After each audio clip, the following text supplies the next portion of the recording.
Thailand's army chief, General Prayut Chan-o-cha, seems to be a bit like a scratched record. He's always saying the same thing. His one and only punchline is the monarchy is above all conflict, the institution is above politics, etc., etc. So let's just have a look at that. Now, it's probably illegal to say this, but I think if we don't say it, then General Prayut will continue to peddle this idea as if it was true, and it's not true. First, the King of Thailand had a choice in 2006. He didn't have to endorse the coup leader. He could have refused, and he could have saved the constitution, but he chose not to do it. That was a political decision.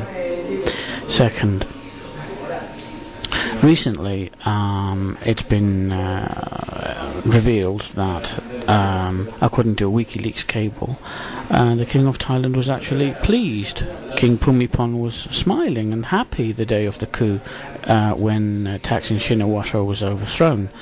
That's clearly political meddling. The King of Thailand was happy, so obviously before the coup he was unhappy, and so his supporters mounted a coup to satisfy and to make the king happy.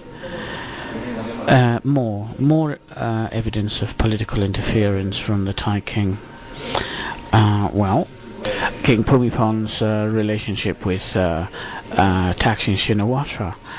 The king criticised Thaksin Shinawatra for his economic performance, continuously calling on Thaksin to come and explain himself as Prime Minister, criticising the former Prime Minister, but not allowing other people to criticise him. That's political.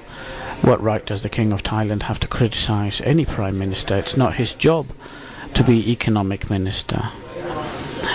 Again, political interference on the part of King Bhumibol.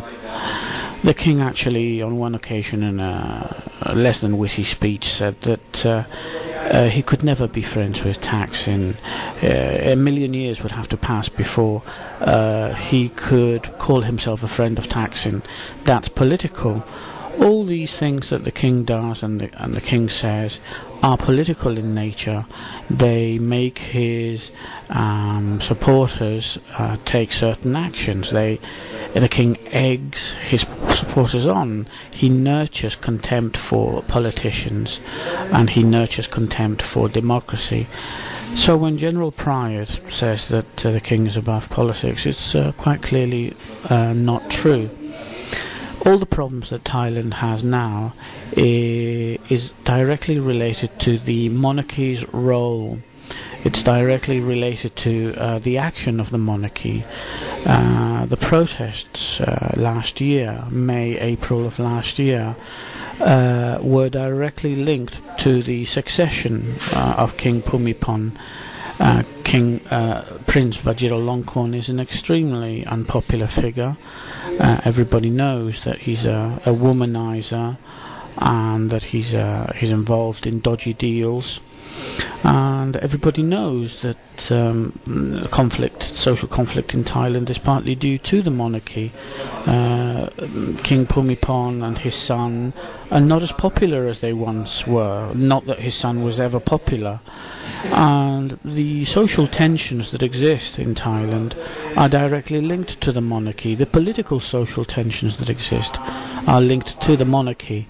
So I don't really understand what General Prayut is talking about when he says that the monarchy in Thailand is above politics, because clearly it's not true. The monarchy in Thailand is at the centre of politics, and it is at the core of the problem, of the political problem in Thailand. And I think we need to say this, even if lèse majesty law makes it illegal to say this. King Bhumibol is the number one problem in Thailand. Himself and his family are the problem, and the way they act, the power that they hold, the constant meddling in democracy, and their willingness to support everything that the Thai military does, even when it's against democratic institutions and even when it's against the people of Thailand. So we can dispense with this idea that King Bhumibol and his family are non-political. They are very much political figures, and they should not be, because nobody voted for them, nobody asked them to take over, nobody asked them to be king and queen. And so why should they criticise other people? Why should they criticise Thaksin? And why should they criticise Thai people themselves? Was it not the king who said that if you give Thai people social welfare, they will become lazy? That's a clear criticism of Thai people. So if the Thai king is criticising and making political comments against prime ministers and people in general, undermining their authority, why does he prevent those same people from criticising him? Who does the King of Thailand think that he is? Does he really think that he's some sort of divine god, that he cannot be criticised? Well, that's just nonsense. In a modern democratic constitutional monarchy, the head of state and the head of the army, which is King Bhumibol, should be open to criticism. He likes to dish it out, but he can't take it. That's the problem with the Thai king. And Prayut needs to accept that people will criticise the Thai king, whether he likes it or not. He can huff and puff all he likes, but we're going to say what we think, and it's his problem if he can't take it.